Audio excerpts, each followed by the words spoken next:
Marcus Thompson stood outside the First National Bank, adjusting his worn baseball cap one more time. The morning sun cast long shadows across the parking lot as he checked his watch. 9 o'clock sharp. He had been waiting for this moment all week, ever since he received the letter about his disability benefits finally being approved. At 52 years old, Marcus carried himself with the quiet dignity that came from 25 years of military service. His left leg bore the permanent reminder of an IED explosion in Afghanistan, leaving him with a pronounced limp that made simple tasks like walking across a parking lot feel like small victories. Today felt different, though. Today was supposed to be the day he could finally breathe again. The automatic doors whooshed open as he entered the bank's marble lobby. The cool air conditioning provided relief from the already rising Texas heat. Marcus pulled the folded papers from his jacket pocket, smoothing them carefully. These documents represented months of fighting through red tape, countless phone calls to the VA, and sleepless nights wondering how he would pay his mounting bills. Sarah Jenkins, his neighbor and longtime friend, had offered to drive him to the bank this morning. She waited in her car outside, knowing how important this moment was for Marcus. They had known each other since high school, and she had watched him struggle through the transition from military life to civilian challenges. The proud soldier who once commanded respect now found himself navigating a world that seemed to have forgotten his service. Marcus approached the customer service desk, where a young woman in a crisp white blouse looked up from her computer screen. Her name tag read, Jennifer, in bold letters. She smiled politely as he approached, but Marcus noticed how her eyes quickly scanned his appearance, taking in his faded jeans, well-worn sneakers, and the slight tremor in his hands that came from the medication he took for chronic pain. "Good morning," Marcus said, his voice steady despite the nervous energy he felt. "I need to set up direct deposit for my disability benefits. I have all the paperwork here." He placed the documents on the counter, organizing them neatly as he had learned to do during his military service. Jennifer glanced at the papers, then back at Marcus. Her smile seemed forced now. "Sir, I'm going to need you to wait over there while I get my supervisor," she said, pointing to a row of chairs against the wall. Something in her tone made Marcus's stomach tighten, but he nodded and collected his papers. The chairs were uncomfortable, designed more for appearance than functionality. Marcus shifted his weight, trying to find a position that didn't aggravate the constant ache in his leg. Around him, the bank buzzed with typical morning activity. Well-dressed business people moved efficiently through their transactions, their conversations filled with talk of investments and vacation plans. Minutes passed. Marcus watched other customers arrive after him and complete their business while he continued to wait. A man in an expensive suit complained loudly about a small fee on his account and was immediately attended to by a manager who apologized profusely and waived the charge. A woman in designer clothing opened a new savings account and was offered coffee and pastries while she waited. 20 minutes turned into 30. Marcus's leg began to throb, but he remained patient. Military service had taught him the value of persistence and following proper procedures. He assumed there was simply some protocol for handling VA benefits that required additional verification. The last thing he wanted was to cause problems or draw unnecessary attention to himself. Middle-aged man in a Navy suit finally approached him. His name tag identified him as Robert Mitchell, assistant manager. The man's expression was businesslike but not unkind as he sat in the chair next to Marcus. "Mr. Thompson, I've reviewed your documents," Robert began, his voice low enough that other customers couldn't overhear. "I'm afraid we're going to need additional verification before we can proceed with setting up your account." Marcus felt his chest tighten. "What kind of verification? I have my military ID, social security card, and the official letter from the VA. What else do you need?" Robert shifted uncomfortably.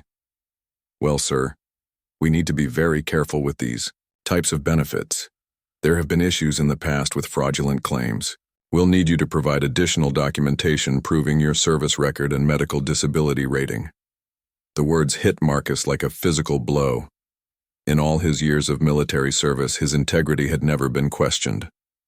He had led men into combat, made life and death decisions, and earned commendations for his dedication to duty.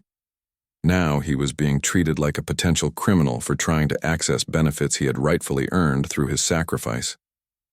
"I can get you those documents," Marcus said quietly, maintaining his composure despite the hurt and confusion he felt. "How long will that take to process?" Robert glanced around the busy lobby, then back at Marcus. "It could be several weeks. These things take time to verify through proper channels. I'm sure you understand." Marcus looked at the stack of bills in his wallet, each one a reminder of the financial pressure that had been building for months. Several weeks meant missing another mortgage payment, possibly losing the small house that represented the only stability he had left. It meant choosing between groceries and medication, between keeping the lights on and keeping his phone connected for job interviews. The irony wasn't lost on him. He had spent decades protecting the very freedom that allowed this bank to operate safely, yet now he was being treated as if his service meant nothing. The young soldiers under his command had looked up to him, trusted him with their lives. Now he couldn't even be trusted to open a simple bank account. As Marcus sat in that uncomfortable chair, watching the normal flow of banking business continue, around him, he felt more isolated than he had since returning from deployment. The invisible wounds of his service ran deeper than the physical scars on his leg. This moment crystallized everything he had been trying to ignore about how difficult his transition to civilian life had become. He gathered his papers slowly, his hands steadier now despite the storm of emotions inside him. Marcus Thompson had faced enemy fire and survived. He had led men through impossible situations and brought them home safely. He would find a way through this challenge too, even if it meant swallowing his pride and asking for help he had never needed before. The morning sun seemed harsher as he prepared to leave the bank, but Marcus straightened his shoulders and prepared to face whatever came next. Marcus walked toward the exit, his limp more pronounced now as frustration and disappointment weighed on his shoulders. The marble floors that had seemed welcoming an hour ago now felt cold and unwelcoming beneath his feet. He could feel the eyes of other customers on him, though whether real or imagined, the sensation made his skin crawl with embarrassment. Sarah was waiting by her car, scrolling through her phone when she noticed Marcus emerging from the bank much sooner than expected. His expression told her everything she needed to know before he even reached the parking lot. She had seen that same look on his face during his darkest days after returning from deployment, when the weight of adjusting to civilian life seemed almost unbearable. "That was quick," she said gently, unlocking the car doors. "How did it go?" Marcus settled into the passenger seat with a heavy sigh. "They want more documentation. Said it could take several weeks to verify everything." He stared straight ahead, his jaw clenched in a way Sarah recognized from their high school days when he was trying not to let his emotions show. Sarah started the engine, but didn't immediately pull out of the parking space. "Marcus, that doesn't sound right. My cousin set up direct deposit for his VA benefits last month at a different branch and it took 15 minutes. Maybe his paperwork was better than mine," Marcus replied. But even as he said it, he knew that wasn't the real issue. He had been meticulous about organizing his documents, just as he had been trained to do in the military. Every form was complete, every signature in place, every date accurate. They drove in silence for several blocks before Sarah spoke again. "You know what? I think we should go back in there and ask to speak with the main manager. What they're doing isn't right." Marcus shook his head. "I don't want to cause a scene, Sarah. Maybe they really do need additional verification. Maybe I'm just being too sensitive about the whole thing." But even as he said the words, Marcus knew he was making excuses. Deep down, he understood exactly what had happened in that bank. He had seen the way Jennifer looked at him, the way her demeanor changed the moment she took in his appearance. He had watched other customers receive immediate attention while he was made to wait. The assistant manager's explanation about fraudulent claims felt like a convenient excuse to avoid serving someone they deemed undesirable. Sarah pulled into the parking lot of a small diner they had frequented since their teenage years. The familiar surroundings usually brought Marcus comfort, but today even this safe space felt tainted by the morning's experience. They ordered coffee and sat in their usual booth by the window, watching the steady stream of traffic pass by on Main Street. "Tell me exactly what happened in there," Sarah said, wrapping her hands around her coffee mug. "Every detail." Marcus recounted the events, from Jennifer's initial reaction to Robert Mitchell's explanation about needing additional verification. As he spoke, Sarah's expression grew increasingly angry. She had worked in customer service for years and knew the difference between legitimate procedures and discriminatory treatment. "Marcus, they profiled you," she said bluntly. "They took one look at you and decided you weren't the kind of customer they wanted to serve. This has nothing to do with your paperwork." The words hit Marcus harder than he expected. Part of him had been trying to convince himself that this was just bureaucratic inefficiency, not personal prejudice. Hearing Sarah confirm his worst fears made the situation feel more real and more painful. "Maybe," he said quietly. "But what am I supposed to do about it? March back in there and demand they treat me better? File a complaint? Who's going to believe that a bank discriminated against me when they can point to their policies about verification?" Sarah leaned forward, her voice intense with conviction. "You're a decorated veteran, Marcus. You served this country for 25 years. You earned those benefits through your sacrifice and dedication. You don't have to accept being treated like you're not worthy of basic respect." Marcus appreciated Sarah's fierce loyalty, but he also felt the weight of reality pressing down on him. Fighting the bank would mean time, energy, and probably money he didn't have for legal fees. It would mean reliving this humiliation over and over again as he told his story to lawyers, investigators, and possibly reporters. It would mean making his private struggles public in a way that went against every instinct he had developed during his military career. "I just want to get my benefits set up so I can pay my bills," he said. "I don't want to become some poster child for veterans' rights or discrimination issues. I just want to be treated like everyone else." Sarah reached across the table and squeezed his hand. "And you deserve to be treated like everyone else. That's exactly the point." As they sat in the diner, Marcus found himself thinking about the young soldiers he had commanded in Afghanistan. Many of them came from backgrounds where they had experienced prejudice and discrimination. He had always told them that their service mattered, that defending their country was the highest calling, that they were earning respect through their dedication and sacrifice. Now he wondered what he would tell those same soldiers if they found themselves in his situation. Would he advise them to accept inferior treatment quietly?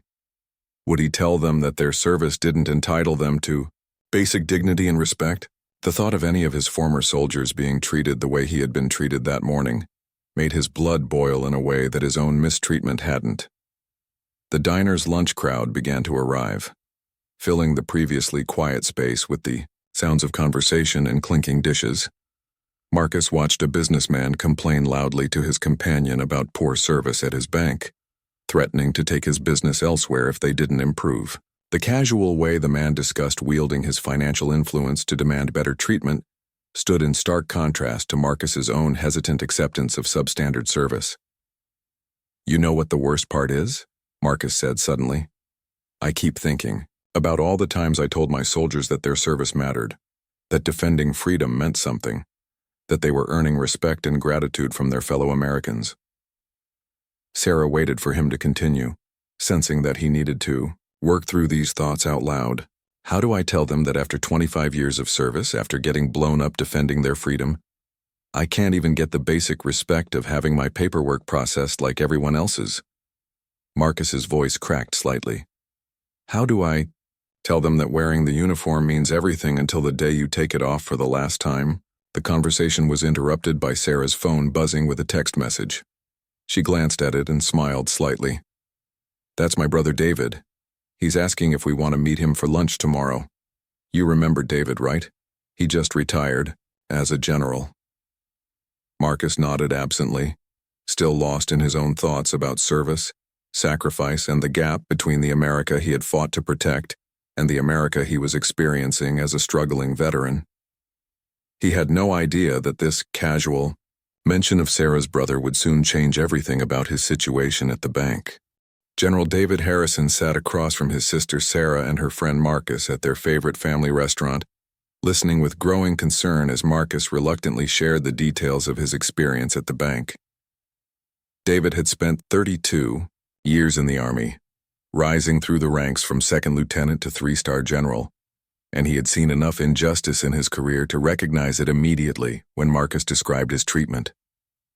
What struck David most wasn't just the obvious discrimination Marcus had faced, but the defeated way he told the story. This was clearly a man who had been worn down by months, possibly years, of similar experiences. David had commanded thousands of soldiers throughout his career, and he knew the look of someone who had fought too many battles and was running low on fight. Marcus hadn't wanted to discuss the incident at all. It was Sarah who had insisted on telling her brother what happened, believing that David's military background would help him understand the significance of the situation. Marcus sat uncomfortably as she recounted the morning's events, occasionally correcting small details but mostly just wanting the conversation to move on to something else. "Let me understand this correctly," David said, his voice carrying the quiet authority that had commanded respect in briefing rooms around the world. "You presented proper documentation for VA disability benefits, and they told you it would take weeks to verify because of concerns about fraudulent claims." Marcus nodded reluctantly. "That's what the assistant manager said. Maybe they really do have those procedures. I don't want to assume the worst about people." David exchanged a meaningful glance with his sister. Sarah had called him the night before to give him more context about Marcus's situation. She had explained how her friend had struggled with the transition to civilian life, how his pride had prevented him from asking for help even when he desperately needed it, and how this latest incident at the bank seemed to have shaken his faith in the value of his own service. "Marcus," David said carefully, "in my experience, legitimate verification procedures don't involve making customers wait indefinitely while others are served immediately. Can you tell me exactly what documentation you brought with you?" As Marcus listed his documents, his military ID, DD-214 discharge papers, Social Security card, VA award letter, and medical documentation, David's expression grew increasingly serious. This wasn't just proper documentation, it was more thorough than most financial institutions would ever require. "I've helped dozens of retiring soldiers set up their VA benefits over the years," David said. "What you're describing isn't standard procedure. It's discrimination, pure and simple." Marcus shifted uncomfortably in his seat. "General, I appreciate your concern, but I don't want to make this into something bigger than it is. I just need to get my benefits set up so I can pay my bills. Fighting with the bank isn't going to help me do that." David studied Marcus carefully, recognizing the conflict between the man's ingrained respect for authority and his growing awareness that he had been wronged. As a general, David had learned to read people quickly and accurately. He could see that Marcus was a good soldier who had been let down by the very society he had sworn to protect.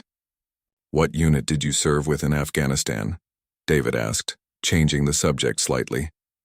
"3rd Infantry Division, then later with Special Operations Command," Marcus replied, his posture straightening slightly as he talked about his service. "I was a master sergeant when I was injured in Kandahar province."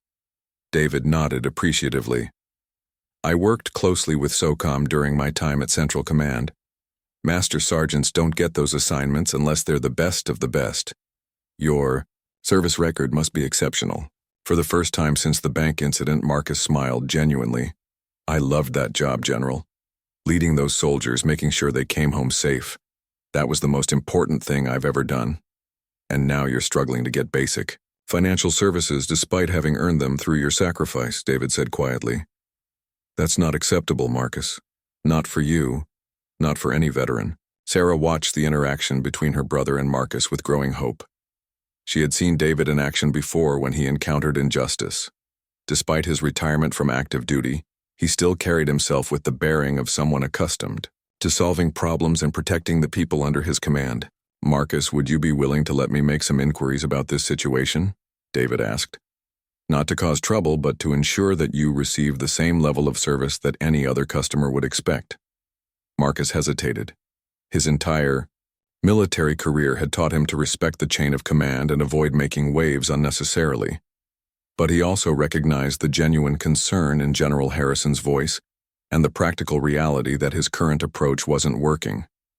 "I don't want special treatment because of my service," Marcus said finally. "I just want to be treated fairly." "Fair treatment is exactly what I'm talking about," David replied. "Every veteran deserves to have their benefits processed efficiently and respectfully. When banks fail to provide that basic level of service, it's not just discrimination. It's a failure to honor the sacrifice that earned those benefits in the first place." The conversation continued over lunch as David asked detailed questions about Marcus's experience. He wanted to understand not just what had happened, but how it had happened. His military background had taught him that systemic problems usually had systemic solutions, and isolated incidents were often symptoms of larger issues. As they talked, David learned more about Marcus's broader struggles with civilian life. The job interviews that went nowhere despite his impressive qualifications, the medical appointments that seemed designed to minimize his disability rating rather than address his needs, the constant feeling that his service was appreciated in theory, but ignored in practice. "You know what bothers me most about this whole situation?" David said as they finished their meal. "It's not just that you were treated poorly. It's that this experience is making you question the value of your own service. That's unacceptable." Marcus looked down at his hands, which had begun to tremble slightly, a side effect of his medication that became more pronounced when he was stressed. "Some days I wonder if it was all worth it, General. When I was in uniform, people thanked me for my service. Now that I need some actual support, I feel invisible." David reached across the table and placed his hand on Marcus's shoulder. "Your service absolutely was worth it, Master Sergeant. The problem isn't with what you did or who you are. The problem is with people who haven't learned to translate their gratitude for veterans into actual respect and support." As they prepared to leave the restaurant, David made a decision that would change everything about Marcus's situation. "Marcus, would you be willing to go back to that bank with me tomorrow morning? I'd like to see their verification procedures for myself." Marcus looked uncertain, but Sarah jumped in before he could object. "David, that's a great idea. Maybe if they see that Marcus has support, they'll be more willing to follow their actual procedures instead of making up excuses." "I don't want to cause a scene," Marcus said again, but his voice carried less conviction than before. "Trust me," David said with a slight smile. "There won't be any scene.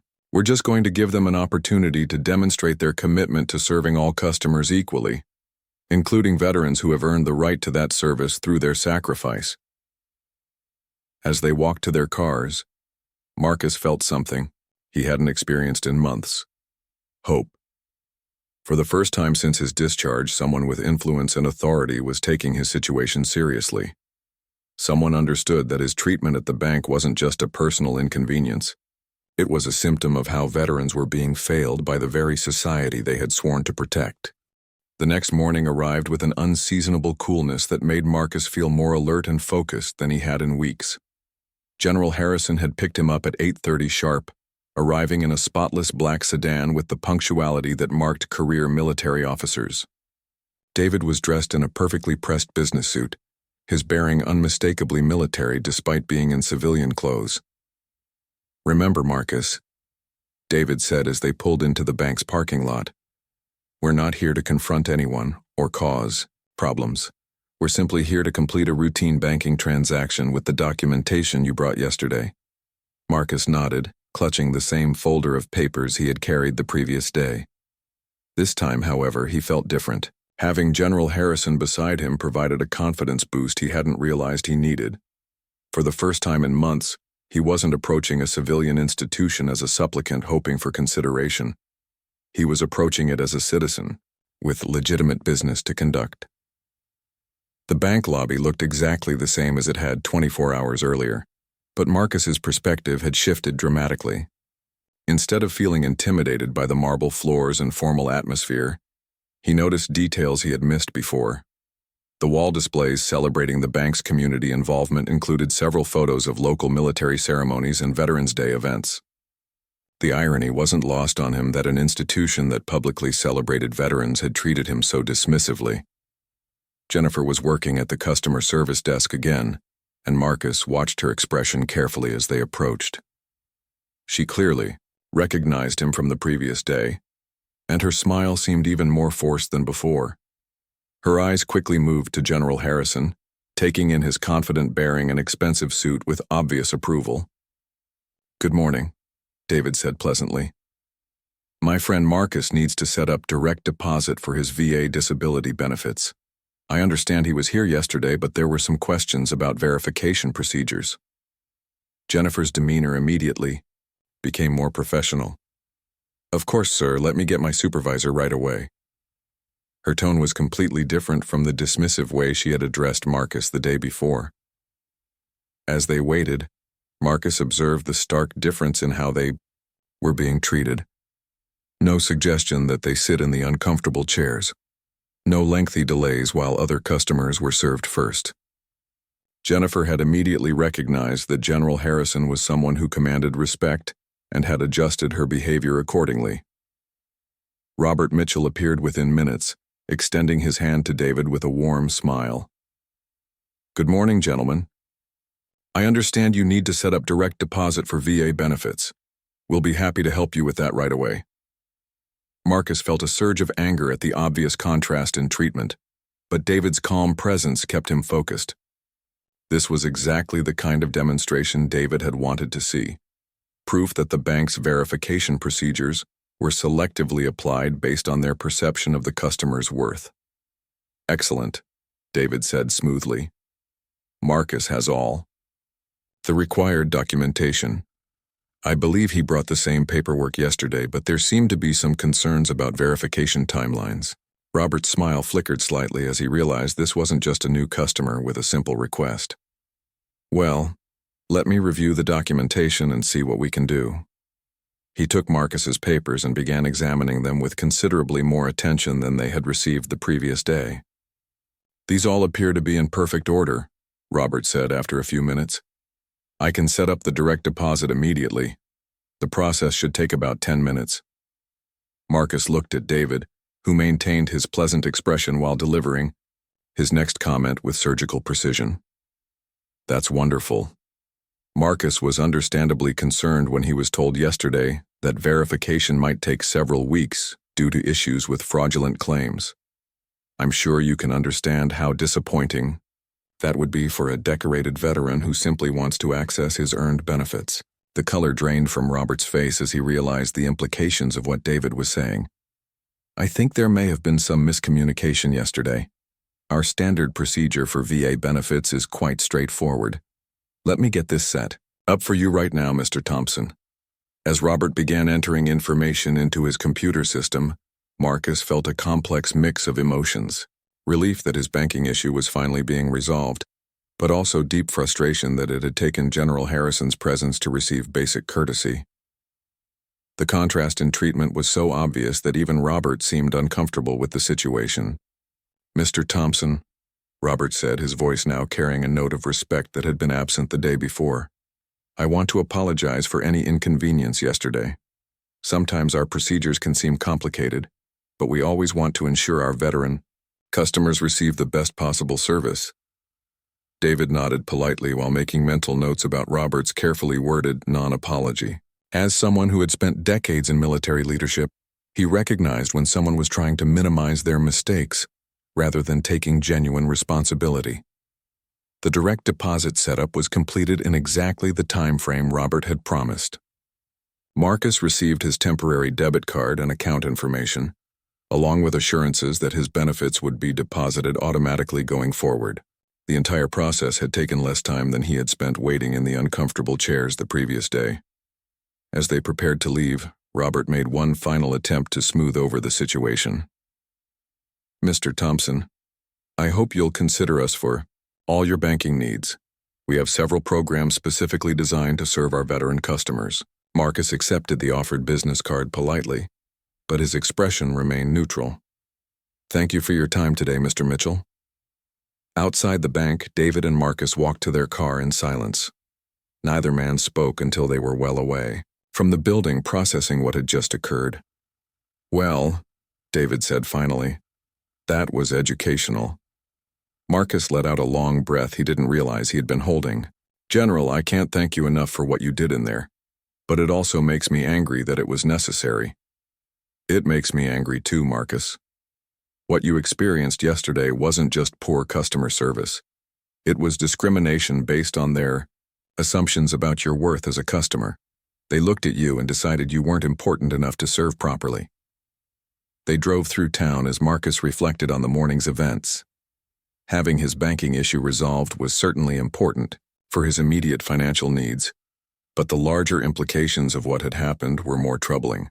If he needed a 3-star general to accompany him just to receive basic services, what did that say about how society really viewed veterans once they were out of uniform?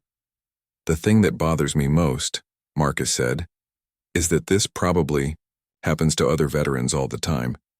Veterans who don't have connections to retired generals. Veterans who just accept poor treatment because they think they don't have any other choice." David nodded grimly. "You're absolutely right. And that's exactly why what happened to you matters more than just getting your personal banking situation resolved." As they pulled into Marcus's driveway, David turned to face him directly. "Marcus, I want you to think about something. What we accomplished today wasn't just about your direct deposit. We proved that when veterans are supported and respected, institutions respond appropriately. The question is, how do we make sure other veterans get that same level of support?" Marcus looked at his small house, thinking about all the struggles he had faced since his discharge. For months, he had been fighting these battles alone, accepting defeats and disappointments as inevitable parts of civilian life. Today had shown him that many of those defeats hadn't been inevitable at all. They had been the result of discrimination and disrespect that could be challenged when someone with authority demanded better. "I'm not sure I'm the right person to fight that battle, General," Marcus said quietly. David smiled. "Marcus, you've been fighting that battle whether you realized it or not. The question is whether you're ready to fight it more effectively, with support from people who understand what's at stake." 3 weeks after their visit to the bank, Marcus found himself sitting in General Harrison's home office, surrounded by files, laptops, and maps that reminded him of military planning sessions. What had started as a simple banking problem had evolved into something much larger and more significant. David had spent the weeks following their bank visit, making discreet inquiries through his network of military contacts, veterans organizations, and community leaders. What he discovered was both disturbing and motivating. Marcus's experience was far from unique. Dozens of veterans in their area alone had faced similar discrimination when trying to access basic services, from banking to healthcare to employment opportunities. "Look at this," David said, sliding a folder across his desk to Marcus. "I've documented 17 separate incidents in the past 6 months where veterans reported discriminatory treatment at financial institutions in our county. That's just what people were willing to report formally." Marcus opened the folder and began reading through the incident reports. Each story was slightly different, but the pattern was unmistakably similar to his own experience. Veterans presenting proper documentation but being told they needed additional verification. Veterans being made to wait while other customers were served immediately. Veterans being questioned about the legitimacy of their benefits or service records. "Master Sergeant Williams here," David pointed to one report, "was told by a loan officer that his VA disability rating wasn't reliable enough to count as income for a mortgage application. Sergeant First Class Martinez was asked to provide 3 forms of identification to cash a VA check, then watched a businessman cash a personal check with just a driver's license. The stories were infuriating, but they were also empowering." Marcus had spent months questioning whether his own experiences reflected legitimate policies or personal failings. Seeing this pattern of systematic discrimination helped him understand that the problem was much larger than his individual circumstances. "What are you thinking we should do about this?" Marcus asked, though he could already see the direction David's planning was taking. "I've been in touch with several organizations," David replied, pulling out another set of documents. "The Veterans Legal Aid Society is interested in potential legal action. The State Banking Commission wants to investigate discriminatory lending practices. 3 local news stations have expressed interest in doing stories about veteran discrimination. Marcus felt his stomach tighten at the mention of news coverage. The idea of his personal struggles becoming public knowledge still made him uncomfortable, despite intellectually understanding the potential benefits. "I know you're not comfortable with publicity," David continued, reading his expression accurately. "But Marcus, your story has power because you're not some activist looking for attention. You're a decorated veteran who just wanted to deposit his disability benefits. That authenticity is exactly what makes your experience compelling to people who might otherwise dismiss discrimination claims." Over the following weeks, Marcus found himself reluctantly stepping into a role he had never wanted or expected. David had arranged for him to speak with the Veterans Legal Aid Society about his experience, leading to a formal complaint being filed against First National Bank. The complaint alleged a pattern of discriminatory practices that violated federal laws requiring equal treatment for all customers. The legal process was slow and bureaucratic, but Marcus discovered that having his experience taken seriously by professionals was therapeutic in ways he hadn't expected. For months he had internalized the message that his treatment at the bank was somehow his fault, or at least his problem to solve alone. Having lawyers and investigators validate his concerns helped him understand that he had been the victim of discrimination, not the cause of it. Meanwhile, David had been working with local veterans organizations to create a support network for veterans facing similar challenges. They established a hotline where veterans could report discriminatory treatment and receive guidance on how to document and challenge it. They created partnerships with sympathetic businesses that wanted to demonstrate genuine support for veterans beyond symbolic gestures. Marcus's role in these efforts gradually expanded from reluctant participant to active advocate. His military leadership experience proved valuable in organizing other veterans and helping them understand their rights. His story became a template that helped other veterans recognize when they were being treated unfairly and gave them confidence to challenge that treatment.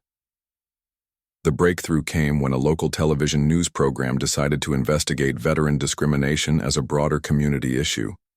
The reporter, Jennifer Walsh, had initially been skeptical of claims that successful businesses would deliberately discriminate against veterans. However, David's documentation and Marcus's compelling personal story convinced her that this was a legitimate investigative opportunity. "Mr. Thompson," Jennifer said during their first interview, "you were a master sergeant with 25 years of military service. You had proper documentation for your VA benefits. Can you help our viewers understand how someone with your qualifications ends up being treated like a potential fraud?" Marcus had practiced this explanation with David's help, but delivering it on camera still felt surreal. "Jennifer, I think the problem is that some people see the uniform and respect what it represents, but they don't see the person wearing it. Once you're out of uniform, you're judged by the same superficial criteria as everyone else: your clothes, your appearance, your perceived social status." The news investigation expanded beyond Marcus's individual case to examine the broader pattern of veteran discrimination that David had documented. Other veterans began coming forward with their own stories, creating a groundswell of attention that neither Marcus nor David had anticipated. First National Bank initially responded to the media attention with generic statements about their commitment to serving all customers equally. However, as more incidents became public and regulatory agencies began their own investigations, the bank's tone began to change.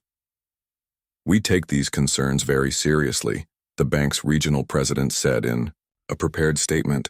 "We are reviewing our policies and procedures to ensure that all customers, especially our valued veteran customers, receive the respectful service they deserve."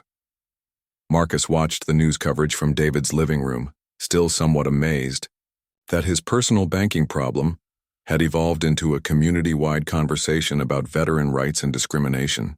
The story was no longer just about him or even just about First National Bank. It had become a catalyst for examining how veterans were treated throughout their community. "You know what surprises me most about all this?" Marcus said to David, as they watched the evening news coverage.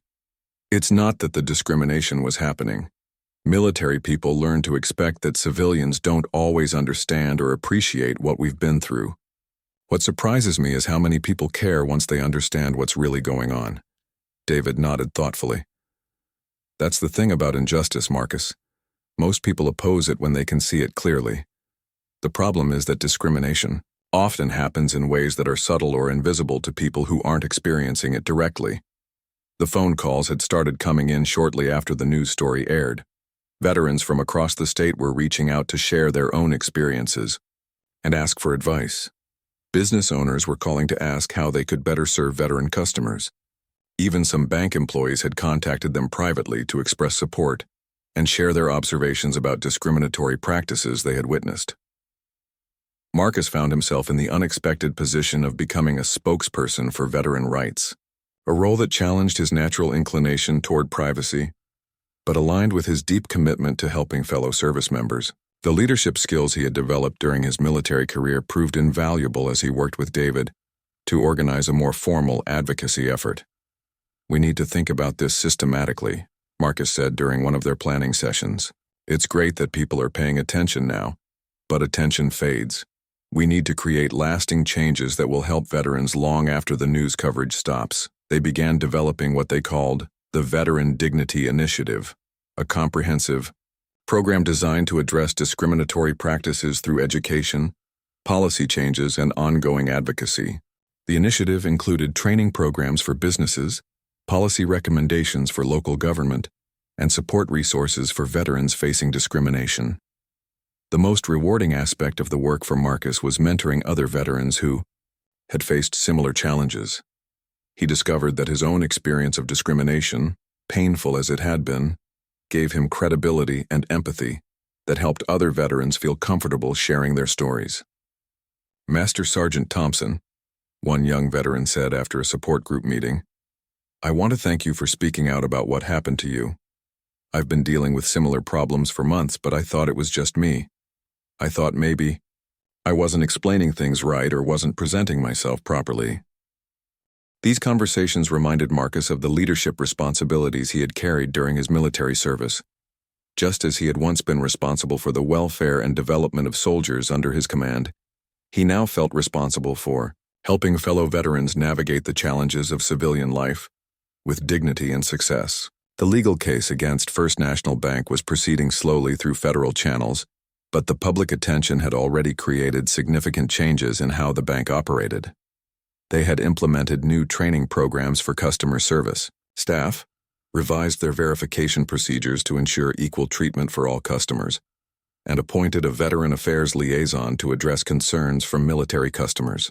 More importantly, other financial institutions in the area had proactively reviewed their own policies to avoid similar problems. The Regional Banking Association had developed new guidelines for serving veteran customers, and several banks had begun advertising their commitment to veteran-friendly services. The ironic thing, Marcus reflected to Sarah during one of their coffee conversations, is that all of this started because I was embarrassed about needing help with my banking. I just wanted to quietly get my benefits set up and move on with my life. Sarah smiled at her friend's transformation. "Marcus, you've always been a leader. The only difference now is that you're leading in civilian clothes instead of a uniform. The mission is the same, taking care of people who need support and making sure they're treated with the respect they've earned." As the weeks passed, Marcus began to see his experience at the bank not as a humiliating defeat, but as the beginning of a new chapter in his service to others. The skills he had developed as a military leader, the ability to assess situations, organize resources, and motivate people toward common goals, were just as valuable in civilian advocacy work. The personal growth was equally significant. For the first time since his discharge, Marcus felt that his military experience was not just respected in theory, but valued in practice. His service record opened doors and commanded attention in ways that helped him advocate effectively for other veterans. "You know, General," Marcus said during one of their regular planning meetings, "I think I'm finally starting to understand what successful transition to civilian life looks like. It's not about leaving your military identity behind. It's about finding new ways to serve that build on everything you learned in uniform." 6 months after that humiliating morning at First National Bank, Marcus Thompson stood before a packed auditorium at the State Veterans Conference, preparing to deliver the keynote address about veteran advocacy and community engagement. The Yazibi transformation in his circumstances was so complete that he sometimes had to remind himself that this was the same man who had once sat quietly in uncomfortable chairs, accepting discriminatory treatment as inevitable. The legal settlement with First National Bank had been finalized the previous month. While the financial terms remained confidential, the bank had agreed to comprehensive policy changes, mandatory staff training, and ongoing monitoring of their veteran customer service practices. More importantly, they had publicly acknowledged that their treatment of Marcus and other veterans had fallen short of acceptable standards. "Ladies and gentlemen, fellow veterans," Marcus began, his voice carrying the confidence that came from months of public speaking and advocacy work. "When I walked into that bank 6 months ago, I was just trying to set up direct deposit for my disability benefits. I had no idea that this simple banking transaction would lead to a community-wide conversation about how we treat our veterans." The audience of several hundred veterans, service providers, and community leaders listened intently as Marcus recounted his experience. What had once been a source of shame and frustration had become a powerful tool for education and change. "The discrimination I experienced wasn't unique," Marcus continued. "Through our advocacy work, we've documented similar incidents affecting dozens of veterans in our region alone. But here's what I've learned. When veterans stand together and demand the respect we've earned, communities respond." In the audience, General Harrison watched with pride as his friend delivered a presentation that combined personal storytelling with concrete policy recommendations. David had seen many officers transition to civilian leadership roles, but Marcus's evolution from struggling veteran to effective advocate had been particularly remarkable. The Veteran Dignity Initiative that Marcus and David had created had grown beyond their initial expectations. What started as a response to banking discrimination had expanded to address veteran issues in employment, healthcare, housing, and education. They had established partnerships with businesses, government agencies, and nonprofit organizations throughout the state. "We've created a network of veteran-friendly businesses that have committed to fair treatment and equal service," Marcus explained to the conference attendees. "We've developed training programs that help civilian employers understand the value that veterans bring to their organizations. Most importantly, we've created support systems that help veterans advocate for themselves when they encounter discrimination." The personal impact on Marcus had been equally significant. The depression and isolation that had characterized his early months as a civilian had been replaced by a sense of purpose and community engagement that rivaled his satisfaction during his military career. He had found a way to continue serving others while building a sustainable civilian life. Sarah, watching from the front row, marveled at her friend's transformation. The man who had once been reluctant to ask for help was now confidently helping others navigate their own challenges. The military leader who had worried about his relevance in civilian life had discovered that his leadership skills were more valuable than ever. "The most important lesson I've learned," Marcus told the audience, "is that the transition from military to civilian life doesn't have to mean leaving your service behind. It can mean finding new ways to serve that build on everything you learned in uniform." After his presentation, Marcus was approached by dozens of veterans with their own stories of discrimination and challenges. Each conversation reminded him of the importance of the work he and David had undertaken. The individual problems were different, but the pattern was consistent. Veterans struggling to translate their military experience into civilian success, often while facing discrimination and misunderstanding. One young veteran, recently returned from deployment in the Middle East, described being turned down for a job despite having exactly the qualifications the employer had listed. "They said my military experience wasn't relevant to civilian work," she explained. "But the job was in logistics, and I spent 4 years managing supply chains in combat zones." Marcus exchanged contact information with the veteran and made plans to connect her with employers in their network who understood the value of military experience. These individual success stories had become the most rewarding aspect of his advocacy work. "Marcus," David said as they drove home from the conference, "I want you to know how proud I am of what you've accomplished. 6 months ago you were questioning the value of your own service. Today you're helping other veterans understand the value of theirs. The recognition was meaningful, but Marcus had learned to measure success differently than he had during his military career. Instead of promotions and commendations, he now focused on the number of veterans who had received fair treatment, the businesses that had improved their practices, and the community conversations that had led to lasting policy changes. The phone call came the following week from the State Director of Veterans Affairs. "Marcus, we've been following your work with great interest. We have a position opening up in our advocacy division, and we think you would be perfect for it. The job involves exactly the kind of systemic change work you've been doing, but with state-level resources and authority." The job offer represented everything Marcus had hoped to find in civilian employment: meaningful work that utilized his military experience, a clear mission that aligned with his values, and the opportunity to continue serving fellow veterans on a larger scale. "The salary is good," the director continued, "and the benefits include full health care coverage and retirement contributions. Most importantly, you'd be working with a team of people who understand the challenges veterans face and are committed to addressing them systematically." Marcus accepted the position without hesitation. For the first time since his discharge, he was approaching a new job not as a supplicant hoping for consideration, but as a qualified professional with valuable experience and proven capabilities. 3 months into his new role, Marcus reflected on the journey that had brought him from that uncomfortable chair in the bank lobby to his current position as a state-level veteran advocate. The path had been unexpected and sometimes difficult, but it had led to a level of professional satisfaction and personal fulfillment that exceeded even his military career. "You know what the best part is?" he told Sarah during one of their regular coffee meetings. "Every day I get to help veterans understand that they don't have to accept poor treatment. They don't have to be grateful for whatever scrap society throws their way. They've earned the right to be treated with dignity and respect." The work continued to evolve and expand. Marcus had begun speaking at military transition programs, helping active duty service members prepare for civilian challenges they might face. He had testified before state legislative committees about veteran discrimination and policy reforms.